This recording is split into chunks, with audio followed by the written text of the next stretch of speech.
अस्सलाम वालेकुम वरहमतुल्लाहि वबरकातुहू। हम ये गज़वा वफ़द मैदान वफ़द में मौजूद हैं और इस वक्त हम ये जबल रिमात पर हैं। तो ये हमारी हुज्जाज किराम जमात यहाँ मौजूद है। और ये सामने मक़बरा शुहदाए उहद है और ये यहाँ मस्जिद है।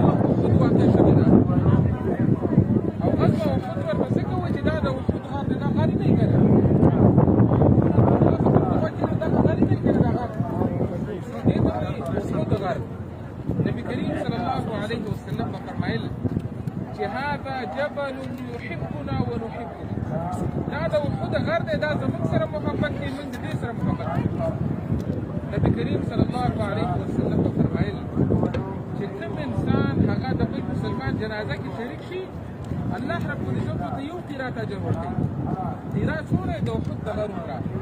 और कोई इंसान چې د کوم مسلمان سره تدفین پورې خبره پورې لاړ شي الله رب العزت ته دوه قرات اجر ورکوي. زه د احد د غر پر د دې احد غر په لمن کې دا جنګ واقع شو، ځکه ورته غزوه احد وایي. واقعه داسې وه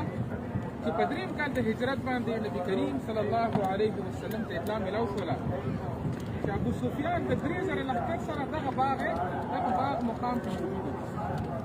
او مسلمانانو ته چیلنج چې راوځي میدان. نبی کریم صلی الله علیه وسلم صحابه کرام سره مشوره وکړه او د 1000 کسانو سره د 1000 کسانو سره نبی کریم صلی الله علیه وسلم میدان احد طرف ته روان شو. دا د ماسپښین باندې نفس راوته لار کې چې دېس مازدیګر مونځ وکړو، بیا د ماښام وکړو، بیا ماخوستن او بیا شپه لار کې تېره کړه او بیا چې دېس سحر شو فجر مانځه نه پس نبي علیه السلام چې دې میدان ته راوتلو نو په دې لښکر کې 300 منافقین هغوی بهانې جوړې کړې چې جنګ نشي کېدی، که جنګ کېدی موږ به تللی خو جنګ نه کېږي. هغوی بهانه وکړه چې تاسو زما مشوره ونه منله. عبدالله ابن ابی ابن سلول دا د منافقانو مشر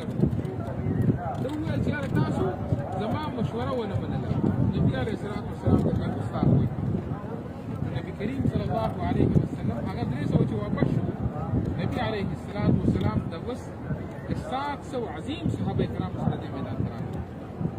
دا ټول صحابه کرام هغه خلک چې ځانونه یې په الله رب العزت باندې قربانول. 200 کسانو سره چې نبي علیه السلام دې میدان ته راغلی، نو د دې مسجد په مقام باندې اسلامي لښکر ودرېد. دا مسجد دی که نه؟ د دې په مقام باندې اسلامي لښکر ودرېده. نبي علیه السلام چې د کفارو اندازه واخیستله، نو د هغوی په لښکر کې ابو سفیان یې مشري کوله، خو د هغه سره یو نایب راغلی و، هغه خالد ابن ولید رضی الله عنه چې وروسته به ایمان راوړی. په دې ټیم کې د کفارو په لښکر کې او د هغه سره د اسونو د ګوډسوارو یو خاص ګروه و چې ابو سفیان دې طرف ته و، خو هغه دې طرف ته چې دی خپل ځان برابر کړي. هغه چې کوم آبادیانې دي دغه طرف ته خالد ابن ولید ولاړو د خپل خاص بعضې کسانو سره دې دپاره چې شاته طرفه په مسلمانانو حملاور شي. نبي علیه السلام د مسلمانانو د لښکر نه 50 بهترین غشو والا غوره کړل چې چا بهترین تیراندازي کولی شوه، بهترین غشي چا اجتهاد شو، هغه دې غوره کړل او هغې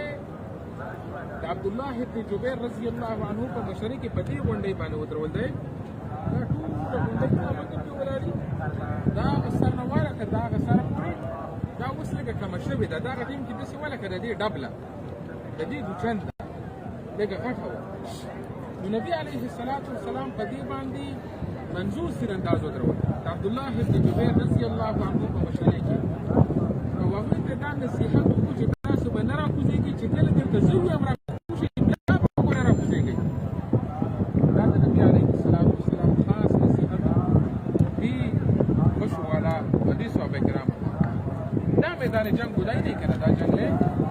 دا غټه جنګلی دی. د دې نه اخوا دغه میدان ده، دا میدان جنګ چې ابتدا کې جنګ شروع شو، د دې طرف په مسلمانان دي، د هغه طرف په کفار جنګ شروع شو. ډېر زر کفارو شکست وکړو، مسلمانانو ته الله فتح ورکړه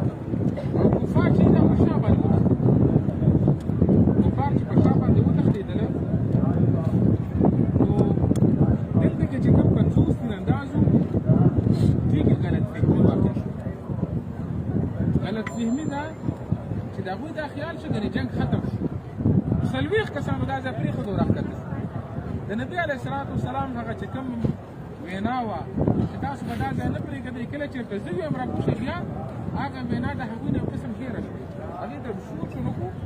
بس 40 کسان راښکته شو هغوی د خیال وکړه جنګ ختم شو او جنګ لا ختم نه و دا پخواني د جنګونو طریقه وه چې کله به تا ته نقصان و نو ته به شاته تښتېدې خو چې تا به موقع پیدا کوله ته به واپس هم راتلې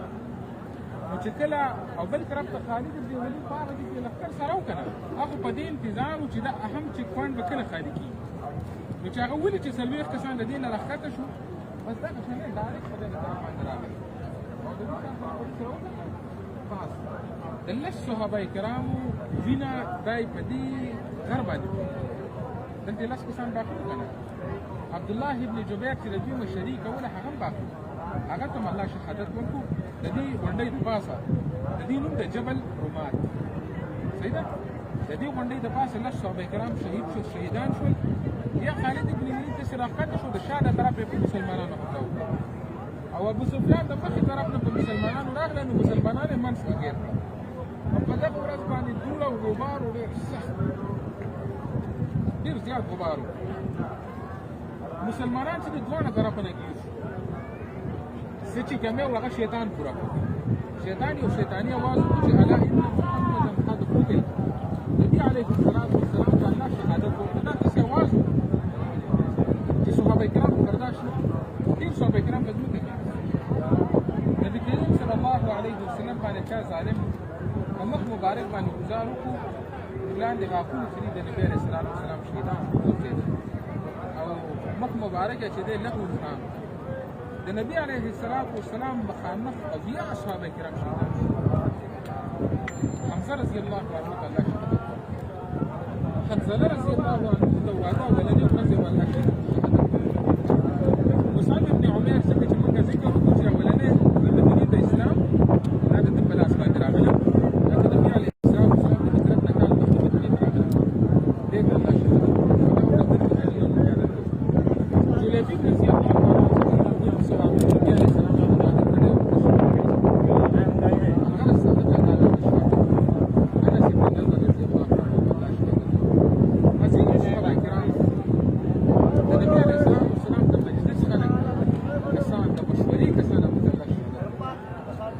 عليه الصلاة والسلام ته چې اندازه وشوله چې اوس دا حالات زموږ په حق د مسلمانانو نو دا اسلامي لښکر یې داسې بوت په غر کې هغه چا ویني که راغله مخامخ د غر کې دلته چا ولې د صحیح مخامخ دغې چاو ته وایي شق مهران او دغه علاقې ته وایي شعب جیران دغه کورونه چې دي ته شعب جیران وایي یاره کوم شق چې دی دې ته وایي شق مهران نبي عليه الصلاة والسلام دا اسلامي فوز دغه پکې کېناست دا د مخکې محفوظ دی او د شانه محفوظ دی دغلته کې حدیث مبارک کې دي چې نبي عليه الصلاة والسلام پټۍ وشوله فاطمة الزهرا رضي الله عنها علي رضي الله عنه د نبي عليه الصلاة والسلام پټۍ وکړله نبي عليه السلام سخت زخمي و دومره زخمي و چې د ماسپښین لمونځ یې په ناسته باندې دومره سخت زخمي د هغې نه پس ابو سفیان دا خپل پوځ د بل طرف ته کېناست دغه طرف ته هغه مقابل طرف ته کېناست ابو سفیان مسلمانانو ته اواز وکړو چې افیکم محمد نبي علیه السلام ژوندی د مقصد دا دی چې کتاب شهید شوی افیکم ابوبکر افیکم عمر رضی الله عنهم اجمعین مطلب دا چې ستاسو قیادت ژوندی دی که شهیدان هغه دا خیال وکړو دا چې موږ ختم کړي نبي علیه الصلاة والسلام زخمي و جواب نه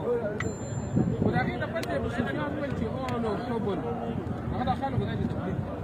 ویل اعلو حبل حبل ته کمال دې ښکاره کړه چې کله خپل بوت ته اواز وکړو نبي علیه الصلاة والسلام جواب ورته ورکړي چې الله اعلم واجل الله رب العزت چې دی هغه د کمال والا ذات دی د هغې نه پس ابو سفیان وویل چې یوم بیوم بدر نن ورځ د بدر مقابله کې موږ برابر شو بدر کې تاسو موږ اویا وژلي موږ تاسو موږ چې دی اویا شهیدان کړو محمد رضی الله عنه فرمایي چې موږ برابر ځکه نه یو چې قتلانا فی الجنة وقتلاکم فی النار زموږ خلک جنتیان دي تاسو جهنمیان یې څنګه نابرابر کېدی شي د هغې نه پس کفار چې دي هغه لاړله نبي علیه الصلاة والسلام اویا صحابه کرام په خپل لاس مبارک دلته دفن نجالي नहीं करे तो कौन नजाले कुछ पता चल ही नहीं करा ये क्या हुआ शुभदा दफन बस तेरे कमान नारा कदम मजबूत नहीं सुकून और ज़ेगे दरअसल के बस सलाम को जो सलाम को तासु मासर सलाम को زين ان شاء الله يا غزين نجي ناشته مرافي غزين استاذ فرض ناشته پروگرام دی خو پروگرام تاسو هو ناشته واخلي او بیا ان شاء الله صحیح ده حياكم الله